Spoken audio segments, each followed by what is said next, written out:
Rồi, nói về Manchester City đi. Khoảng chục năm qua, về cơ bản thì họ sở hữu luôn cả cái giải Ngoại hạng Anh, 6 chức vô địch, một cú ăn ba nhẹ nhàng. Thậm chí ở mùa giải năm nay, mùa giải được coi là thảm họa của Man City, họ vẫn đang đứng ở vị trí thứ 4, mặc dù đã mất đi Erling Haaland. Nhờ thiên tài của Pep, họ trở thành ông kẹ của châu Âu. Và để làm được điều đó, đằng sau Pep và dàn sao cực khủng kia là một con quái vật có tên là City Football Group. Cứ coi nó như là tàu mẹ đi. Họ không chỉ điều hành City, mấy cái vòi bạch tuộc của họ còn quấn quanh các câu lạc bộ ở trên khắp thế giới. Nếu bây giờ cho rằng Man City thành công thì khen Pep là đúng. Nhưng mà khi một nửa gia đình của City Football Group bắt đầu đá vượt trình như thế này thì công lao chắc chắn phải tính lên cao hơn. Vậy, làm sao mà CFG có thể xây dựng một đế chế xanh hùng mạnh như thế này? Để tìm hiểu ngọn ngành, chúng ta cần phải quay lại năm 2008, thời điểm mà tập đoàn Abu Dhabi United, đứng đầu là Sheikh Mansour, mua lại Man City. Tại sao lại là họ? Thì bởi vì lúc đó City rẻ bèo, khoảng có 200 triệu bảng mà thôi, gần như là đang cho không đối với cả vị đại gia có tiền nhiều như nước này. Chủ cũ của họ, Thaksin Shinawatra, thì đang có việc chính trị ở quê nhà. Nếu mà nói thẳng mẹ ra thì là đang tham nhũng. Cộng thêm việc là thành phố Manchester cũng rất thích bóng đá. Nhưng mà thật lòng mà nói, đây không chỉ là chuyện thể thao, đây là tham vọng, được bơm bằng tiền dầu. Và ngay lập tức làm dấy lên nghi ngại về công bằng tài chính. Đi kèm theo đó là những câu hỏi về nhân quyền vẫn đang bị déo tên rất to đến thời điểm hiện tại. Tham vọng của họ được thể hiện ngay lập tức. Ngay trong ngày cuối cùng của kỳ chuyển nhượng mùa hè năm 2008, Man City gây sốc khi mà cướp Robinho từ Real Madrid ngay trước mũi của Chelsea. Một bản hợp đồng bom tấn, một lời tuyên bố đanh thép về tiềm lực tài chính và tham vọng mới. Mặc dù cuộc chơi của Robinho tại City thì không kéo dài như người ta mong đợi cho lắm. Tiếp theo là hàng loạt những bản hợp đồng chất lượng dưới thời của huấn luyện viên Mark Hughes và sau đó là Roberto Mancini như là Carlos Tevez, Emmanuel Adebayor, Julio Lescott, Gareth Bale, Yaya Toure, David Silva, và thành quả đầu tiên đã tới khi mà chiếc cúp FA vào năm 2011 đã chấm dứt 35 năm dài chờ đợi danh hiệu của câu lạc bộ. Đó không chỉ là một chiếc cúp mà là sự khởi đầu cho một kỷ nguyên thành công. Các ông chủ Ả Rập muốn tạo ra một thứ gì đó lớn hơn, một hệ thống toàn cầu, và đó chính là lúc mà ý tưởng về City Football Group được hình thành. Họ tuyển những bộ óc chiến lược hàng đầu, các Ferran Soriano và Txiki Begiristain, những kiến trúc sư từng góp phần xây dựng lên giai đoạn hoàng kim của Barcelona dưới thời của Pep Guardiola được mời về. Mục tiêu của họ không chỉ là biến Man City thành một đội bóng mạnh, mà là xây dựng một mô hình câu lạc bộ bền vững, có bản sắc rõ ràng và sức ảnh hưởng toàn cầu. Theo website chính thức, CFG là chủ sở hữu các doanh nghiệp liên quan tới bóng đá tại các thành phố lớn ở trên thế giới, bao gồm câu lạc bộ bóng đá, học viện, công ty hỗ trợ kỹ thuật và marketing. Nhưng mà để thực hiện hóa được tham vọng toàn cầu đó, để biến Man City thành viên ngọc quý giá nhất trên vương miện của đế chế bóng đá này, họ cần một nền tảng thật vững chắc, một trung tâm đầu não xứng tầm ngay tại Manchester. Không chỉ là một lời nói suông, mà là một lời khẳng định bằng thép và bê tông và tiền dầu mỏ. Và thế là dự án khổng lồ mang tên Etihad Campus ra đời. Đây không đơn thuần là một sân tập, bạn phải hình dung nó như một thành phố bóng đá thu nhỏ, một khu phức hợp trị giá hàng trăm triệu bảng Anh, được thiết kế và xây dựng với một mục đích duy nhất, tạo ra một môi trường hoàn hảo, một hệ sinh thái khép kín để tối ưu hóa thành công. Bên trong pháo đài hiện đại bậc nhất thế giới này là tất cả những gì bạn có thể tưởng tượng và còn hơn cả thế.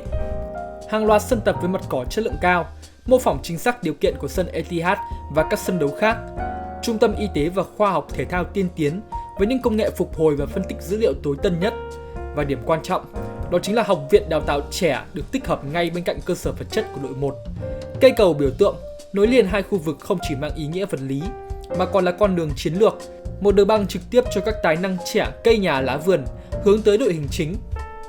Vậy tại sao lại đổ một khoản tiền khổng lồ như vậy vào cơ sở vật chất, thay vì chỉ tập trung mua siêu sao như các câu lạc bộ có nhiều tiền khác?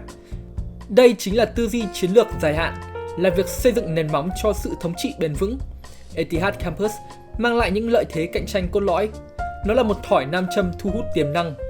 Từ những siêu sao hàng đầu trên thế giới đến những huấn luyện viên xuất sắc nhất, ai lại không muốn làm việc và phát triển trong một môi trường chuyên nghiệp và hiện đại đến như vậy? Nói hết lên rằng chúng tôi nghiêm túc và chúng tôi cực kỳ giàu. Nó cũng là một nhà máy tối ưu hóa hiệu suất. Mọi thứ từ chế độ dinh dưỡng, lịch trình phục hồi đến phân tích chiến thuật cá nhân và tập thể đều được kiểm soát và tối ưu hóa dựa trên dữ liệu. Nó giúp cầu thủ đạt được đỉnh cao của phong độ và duy trì được sự ổn định của họ. Đồng thời nó cũng nuôi dưỡng tương lai và bản sắc của câu lạc bộ. Việc tích hợp học viện không chỉ giúp trồng lên một Phil Foden tiếp theo, nó còn giảm sự phụ thuộc vào tình hình của thị trường chuyển nhượng, nhồi cái chất citizen từ khi mà cầu thủ còn bé. Nó cũng là một tuyên ngôn quyền lực, như kiểu chúng tôi không đến đây để chơi, chúng tôi đến để thống trị. Đây không phải là tiêu tiền, đây là đầu tư vào sự thống trị của câu lạc bộ. Ở thời điểm hiện tại thì kế hoạch phát triển Etihad Campus thậm chí còn đang được mở rộng ở quy mô rất là lớn. Họ đang mở rộng sân Etihad, họ đang mở thêm một khu tích hợp vui chơi giải trí và một sân Co-op Live sức chứa lên tới 23.500 chỗ ngồi, phục vụ dành riêng cho các sự kiện âm nhạc và giải trí. Thế này thì khả năng không đủ để nhét 80.000. Nghe thế thì chả cần đến cầu thủ trẻ mà đến tai tôi và các bạn cũng thích chứ còn chẳng nói đến cầu thủ. Vậy là họ đã xây dựng xong pháo đài tối tân bậc nhất thế giới ngay tại Manchester, một trung tâm đầu não hoàn hảo, một thỏi nam châm thu hút tài năng. Nhưng mà một pháo đài cũng cần nguồn cung cấp, cần những vệ tinh xung quanh, cần một mạng lưới tình báo và hậu cần để có thể thực sự làm chủ được cuộc chơi. Và đây chính là lúc mà tầm nhìn thiên tài hoặc là gây tranh cãi bậc nhất của City Football Group, đó chính là xây dựng một mạng lưới các câu lạc bộ bóng đá toàn cầu. Đây không chỉ đơn thuần là việc sở hữu nhiều câu lạc bộ cho vui. Hãy nghĩ về nó như là một hệ sinh thái bóng đá phức tạp và có chủ đích, nơi mỗi câu lạc bộ đóng một vai trò chiến lược cụ thể.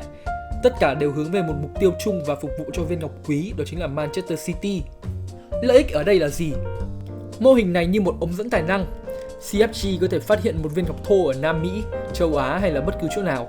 Thay vì mạo hiểm đưa cậu ấy đến thẳng môi trường khắc nghiệt của Premier League, họ có thể gửi cậu đến một câu lạc bộ anh em phù hợp hơn cho mạng lưới, như là Girona tại La Liga hay là Lommel ở Bỉ, để rèn giũa, tích lũy kinh nghiệm và chứng tỏ bản thân. Nếu mà đủ giỏi, cánh cửa đến Etihad sẽ mở rộng.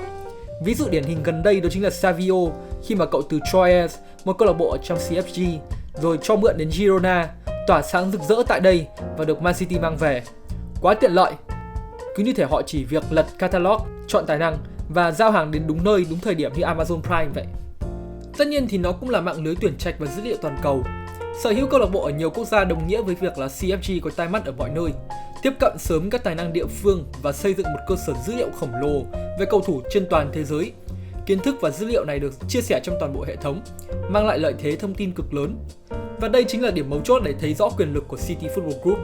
Nhớ lại luận điểm ban đầu, nếu mà chỉ Man City thành công vang dội, người ta sẽ ca ngợi Pep và các ngôi sao. Nhưng mà khi bạn nhìn vào mạng lưới này, thành công không chỉ dừng lại ở Manchester nữa. Hãy nhìn vào Girona FC tại Tây Ban Nha. Từ một câu lạc bộ ít tên tuổi, dưới sự hậu thuẫn và mô hình của CFG, họ đã lột xác ngoạn mục, không chỉ thăng hạng ở La Liga mà còn trở thành một thế lực thực sự, từng cạnh tranh sòng phẳng ở nhóm đầu và giành vé dự Champions League. Tương tự, những thành công đáng kể như là New York City FC vô địch MLS Cup hay là Melbourne City thống trị A-League cho thấy mô hình này có khả năng nhân rộng thành công, dù ở các cấp độ và môi trường bóng đá khác nhau. Ngoài ra, mạng lưới này còn là nơi phát triển và thử nghiệm chiến thuật nhân sự, giúp khuếch trương thương hiệu và lợi ích thương mại toàn cầu, đồng thời cho phép chia sẻ nguồn lực và kinh nghiệm quản lý hiệu quả giữa các câu lạc bộ. Tuy nhiên thì chính mô hình đa sở hữu câu lạc bộ này cũng là tâm điểm của những chỉ trích và tranh cãi gay gắt. Các đối thủ đặt câu hỏi về sự công bằng trong cạnh tranh. Liệu các câu lạc bộ anh em có thực sự độc lập khi mà đối đầu với nhau hay không? Khi mà liệu CFG có đang tích trữ quá nhiều tài năng, làm méo mó thị trường chuyển nhượng? Liệu có xung đột lợi ích tiềm tàng hay không? Đây là mặt trái của tham vọng, là những dấu hỏi lớn đi kèm với cả mô hình tiên phong nhưng mà cũng đầy thách thức này. Dù có gây tranh cãi thì cũng không thể phủ nhận rằng là mạng lưới câu lạc bộ toàn cầu này chính là trụ cột chiến lược thứ hai, một vũ khí độc đáo giúp City Football Group và Man City có được lợi thế cạnh tranh vượt trội, biến tham vọng thống trị từ Manchester thành một hiện thực mang tầm vóc toàn cầu. Tóm lại là một hệ thống đơn giản, dễ hiểu mà gần như bất cứ ai có vài tỷ đô dư giả và tầm nhìn bá chủ toàn cầu cũng có thể làm được. Ước gì tôi cũng có vài tỷ đô, nhưng mà thế thì ăn hết phần thiên hạ. Giờ tôi chỉ hy vọng anh em donate cho chúng tôi ít đồng tiền lẻ để tiếp tục hoạt động và làm tí Cocomi siêu đại cho nó lo cái bụng. Nhưng mà đấy không phải là vấn đề hôm nay. Một pháo đài hiện đại, một mạng lưới toàn cầu, nghe như công thức bá chủ rồi đấy. Nhưng mà làm thế nào để biến tất cả tiềm năng đó thành những màn trình diễn hủy diệt ở trên sân cỏ Premier League và Champions League? Bạn cần hai yếu tố then chốt nữa. Đó là thứ nhất, những dòng cốt hoàn hảo, tức là những cầu thủ được cài đặt vào hệ thống. Và thứ hai, một tay lái thiên tài để có thể vận hành cỗ máy đó. Đây chính là lúc mà vai trò của những kiến trúc sư bóng đá và vị thuyền trưởng trên sân trở nên tối quan trọng. Bước vào hậu trường, chúng ta gặp Txiki Begiristain, giám đốc bóng đá, người bạn đồng hành lâu năm của Pep Guardiola từ thời Barcelona.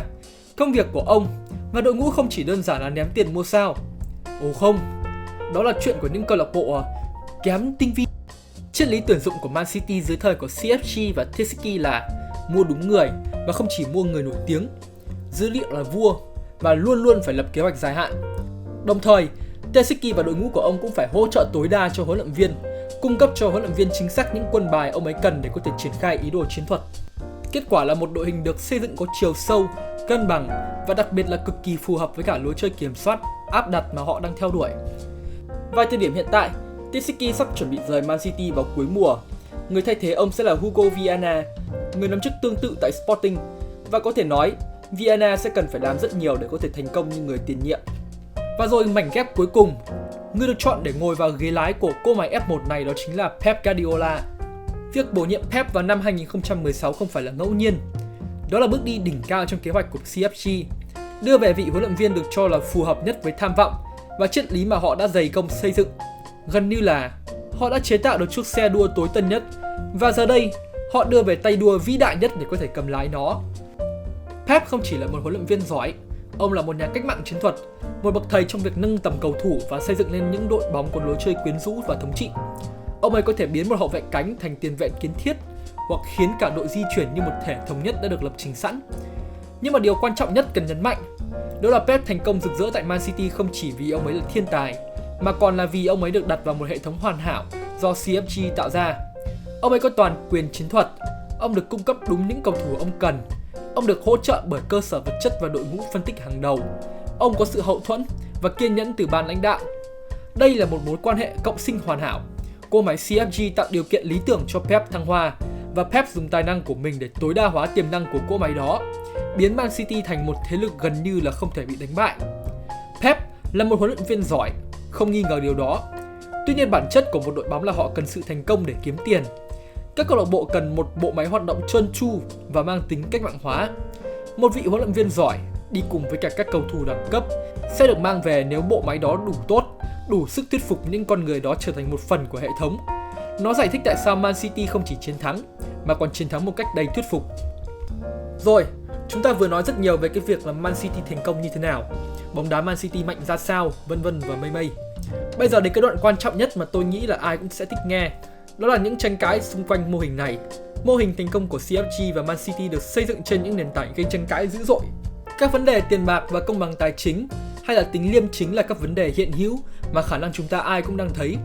Nguồn lực tài chính khổng lồ từ Abu Dhabi bị cáo buộc là đã bóp méo thị trường chuyển nhượng và tạo ra một sân chơi hoàn toàn không công bằng. Các đối thủ gọi đó là financial doping. Và tâm điểm của sự nghi ngờ này chính là 115 cáo buộc vi phạm luật công bằng tài chính từ Premier League, một vụ việc mà chưa từng có tiền lệ, đe dọa làm sụp đổ cả di sản mà họ đã xây dựng. Thêm vào đó, mô hình đa sở hữu câu lạc bộ đặt ra những vấn đề nghiêm trọng về tính liêm chính. Nhiều người hâm mộ cảm thấy mô hình này làm phai nhạt bản sắc riêng của các câu lạc bộ anh em, biến họ thành những đội bóng vệ tinh vô hồn chỉ để phục vụ Man City. Về mặt cạnh tranh, thương vụ Savio mà tôi đã nói ở trên cho thấy sự phức tạp trong giao dịch nội bộ, đòi hỏi sự giám sát về giá thị trường hợp lý. Và chính sự trỗi dậy mạnh mẽ của Girona mùa trước, dù cuối cùng là họ được phép cùng Man City dự Champions League sau khi mà CFG đáp ứng yêu cầu về quản trị độc lập của UEFA, đã cho thấy rõ những thách thức pháp lý và áp lực ngày càng tăng từ các cơ quan quản lý đối với cả mô hình này. Các quy tắc đang cố gắng bắt kịp, nhưng mà sự tồn tại của các tập đoàn như là Grupo Pachuca ở Mexico sở hữu cả Pachuca và Club Leon thành công, hay chính CFG liên tục đặt ra các câu hỏi về việc liệu sự độc lập có thực sự có thể được đảm bảo hay không, và liệu có xung đột lợi ích tiềm ẩn trong các giải đấu hay không. Kèm theo đó là những cáo buộc liên quan tới sport washing và vấn đề nhân quyền. Một trong những lời chỉ trích nặng nề nhất là việc CFG dưới sự hậu thuẫn của UAE đang sử dụng thành công bóng đá của Man City để đánh bóng hình ảnh quốc gia, làm lu mờ những vấn đề về nhân quyền. Vấn đề này thì có rất nhiều cái buồn cười. Tuy nhiên dễ hiểu và đơn giản nhất thì chúng ta nên nghĩ thế này. Man City giờ đây nếu mà chỉ xét theo phương diện người đứng đầu thì họ được sở hữu bởi thái tử của UAE, tức là một trong những nhân vật quyền lực nhất tiểu vương quốc Ả Rập Thống Nhất và một trong những người quyền lực nhất ở trên thế giới. Với việc sở hữu Man City, Sigmansher đang được nhiều người coi là sử dụng Man City để tăng độ ảnh hưởng của UAE lên nước Anh nói riêng và thế giới nói chung, nhằm xây dựng một quốc gia Hồi giáo đẹp đẽ và đẳng cấp. Nói không ngoa khi mà City Football Group đang là một trong những công cụ mở rộng tầm ảnh hưởng này mạnh mẽ nhất. Khi mà các chuyến du lịch, các cúp câu lạc bộ, các cầu thủ đang được dùng để quảng bá UAE rất mạnh mẽ. Tuy nhiên, các quốc gia Hồi giáo trong các mắt của các nước châu Âu vẫn đang gặp rất nhiều vấn đề liên quan tới nhân quyền, giải trí. Chỉ riêng như vụ ở World Cup 2022, chúng ta đã thấy được các bài báo đưa lên rất nhiều các vấn đề về nhân quyền tại quốc gia Qatar. UAE và Man City cũng không nằm ngoài vấn đề này. Theo các tổ chức uy tín như là Freedom House và Amnesty International, UAE vẫn còn những hạn chế đáng kể về tự do dân sự. Tự do ngôn luận ở các quốc gia này gần như là không tồn tại.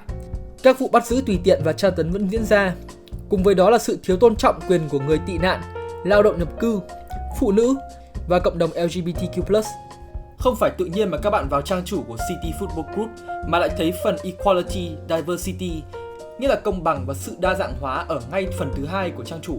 Nếu mà tôi đào sâu hơn nữa, câu chuyện này sẽ còn kéo dài sang cả các bất động sản lên tới hàng nghìn căn ở trong thành phố Manchester và các quá trình thao túng quyền lực nhà nước và bất động sản các thứ. Tuy nhiên thì đây có lẽ cũng là lý do chính của Sigmansher khi mà mua lại Man City. Vì cơ bản, UAE có các thành phố đẹp, giàu có mà vi diệu. Điều gì tốt hơn để quảng bá và phát triển một đất nước thông qua một câu lạc bộ thành công và mạnh mẽ như Man City thời điểm hiện tại. Vậy thì cuối cùng chúng ta nên nhìn nhận Man City như thế nào? Một hình mẫu về hiệu quả và tham vọng trong thể thao ở thế kỷ 21 hay một biểu tượng của sự bất bình đẳng tài chính, những lo ngại về đạo đức và sự thao túng đang len lỏi vào môn thể thao vua? Tôi nói thật thì tôi cũng chả quan tâm lắm. Mấy ông trên đấy có tiền, mình ở nhà ngồi xem mấy ông cắn nhau thôi là vui rồi. Anh em lại bảo giờ Arsenal đánh nhau với cả Man City ở trên đấu trường pháp luật lại không cuốn bằng xem đánh nhau trên sân cỏ đi. Cuốn còn hơn cả phim của anh Lộ. Nhưng mà không thể phủ nhận rằng City Football Group đã tạo nên một thế lực làm rung chuyển nền bóng đá. Một câu chuyện về chiến thắng được xây dựng bằng cả tiền tài lẫn tranh cãi, bằng cả đô la lẫn những dấu hỏi lớn về tương lai. Và phiên tòa lớn nhất, cả ở phòng xử án lẫn tòa án dư luận, có lẽ vẫn còn chưa bắt đầu. Like và subscribe đi ạ!